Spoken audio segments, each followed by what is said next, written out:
జరిగింది, ఎలాంటి పరిస్థితులు ఉన్నాయి అనేది కూడా మనం ఒకసారి చూద్దాం. పరిస్థితి ఎలాంటి పరిస్థితి సార్ ఈరోజు నిన్న రాత్రి ఏం జరిగింది, మీరు వచ్చరికి ఎలా ఉంది పరిస్థితి?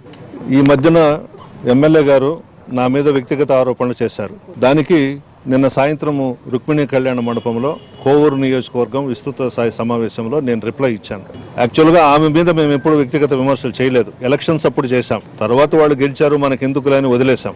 ఈ మధ్యన జగన్మోహన్ రెడ్డి గారు ఇచ్చినటువంటి పథకాలన్నీ కూడా ఆమె చేసినట్లుగా మేము ప్రారంభిస్తాము, మేము పూర్తి చేస్తామని చెప్పుకుంటుంటే మా నాయకులు ప్రెస్ మీట్ పెట్టి ఇవి నువ్వు చేసినవి కాదమ్మా, మా జగన్మోహన్ రెడ్డి గారు చేశారు, మావన్నీ మీరు చెప్పుకుంటున్నారు, అది కరెక్ట్ కాదు కదా అని మాట్లాడారు. దాని మీద ఆ రోజు సాయంత్రము వ్యక్తిగతంగా నన్ను ఇష్టం వచ్చినట్టు తిట్టింది బుచ్చిరెడ్డిపాళెంలోనో ఎక్కడో ప్రెస్ మీట్ పెట్టి. దానికి మేము కూడా కౌంటర్ ఇచ్చుకోవాలి కదా, దానికి తగ్గట్టుగానే నేను కౌంటర్ ఇచ్చాను. నేనేదో అవినీతి పరుణ్ణని, పర్సంటేజీలు ప్రసన్న అని ఇష్టం వచ్చినట్టు మాట్లాడింది.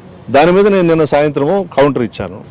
ఈ విధంగా చేశారు. నేను నా కొడుకు ప్రోగ్రామ్ నుంచి వచ్చి బయట వెళ్ళాము. ఒక ఆయన మా బంధువులు ఆయన ఫోన్ చేస్తే అక్కడికి వెళ్ళాము. ఈ లోపల 9 గంటలకు మాకు ఫోన్ వచ్చింది, ఇంటి మీదకి వచ్చున్నారు, మొత్తం పగలు కొడతా ఉన్నారు అని. అంటే నేను టౌన్ డిఎస్పీ గారికి ఫోన్ చేసి చెప్పాను, అమ్మ ఇట్లా జరుగుతుందంట, మీరు వెళ్ళండి అంటే ఆమె ఫోర్స్ తీసుకొని వచ్చింది ఇక్కడికి.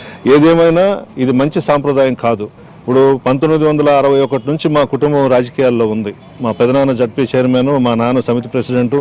ఏదైనా ఉంటే విమర్శలు ప్రతి విమర్శలు చేసుకుంటాను తప్ప ఈ విధమైనటువంటి సంస్కృతి ఎప్పుడూ లేదు నెల్లూరు జిల్లాలో. డబ్బు ఉందనే అహంభావం, పొగురు, దాంతో ఇవన్నీ చేస్తూ ఉన్నారు. వాళ్ళెవరు ఎలక్షన్స్కు ముందు వరకు కూడా మా పార్టీయే కదా, వైఎస్ఆర్ కాంగ్రెస్ పార్టీలోనే ఉన్నారు. సరే ఏమొచ్చిందో ఏమో, ఎక్కడ వాళ్ళు అనుకున్నారో పార్టీ వదిలి వెళ్ళిపోయినారు. ఈ 1 year అన్నా మేము ఏమీ మాట్లాడలేదు ఆమె గురించి, వ్యక్తిగతంగా ఎవరూ మాట్లాడలేదు. నేనైతే పూర్తిగా వదిలేసి ఆమె మాట్లాడిన తర్వాతనే నేను మాట్లాడింది కట్టుబడి ఉన్నాను, వెనక్కి తీసుకోను. నిన్న రుక్మిణి కళ్యాణ మండపంలో నేనేదైతే విమర్శలు చేశానో ఆ విమర్శలకు నేను కట్టుబడి ఉన్నాను. ప్రధానంగా నిన్న మీరు మాట్లాడినటువంటి మాటలు ఒకసారి గుర్తు చేసుకుంటే, అంటే ఒక మహిళ పట్ల, అంటే మీరు ఒక మాజీ మంత్రిగా పనిచేశారు, జిల్లా అధ్యక్షుడిగా పనిచేశారు, మీ కుటుంబం పెద్ద ఎత్తున రాజకీయాలకు కూడా ఒక ఐకానిక్ కుటుంబం నల్లపరెడ్డి కుటుంబం. అంటే ఒక మహిళని ఆ రకంగా మాట్లాడే ఎంతవరకు సబబుగా మీరు భావిస్తారు? అంటే మా గురించి మాట్లాడితే మీరు ఓకేనా, సంతోషమా మీకు?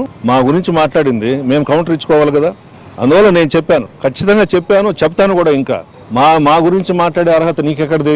నువ్వెంతసేపు మా జగన్మోహన్ రెడ్డి గారు ఇచ్చిన పథకాలు మేము చేశాము, మేము ప్రారంభోత్సవాలు చేస్తున్నాము అని చెప్పుకుంటున్నావు. చెప్పుకో, ఎవరు చేశారనేది ప్రజలకు తెలుసు.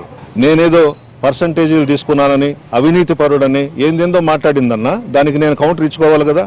మహిళలంటే మాకందరికీ గౌరవం ఉంది, అసలు మహిళలు లేనిదే ప్రపంచం లేదు. కానీ ఇటువంటి మహిళలు ఉండకూడదు భూమి మీద.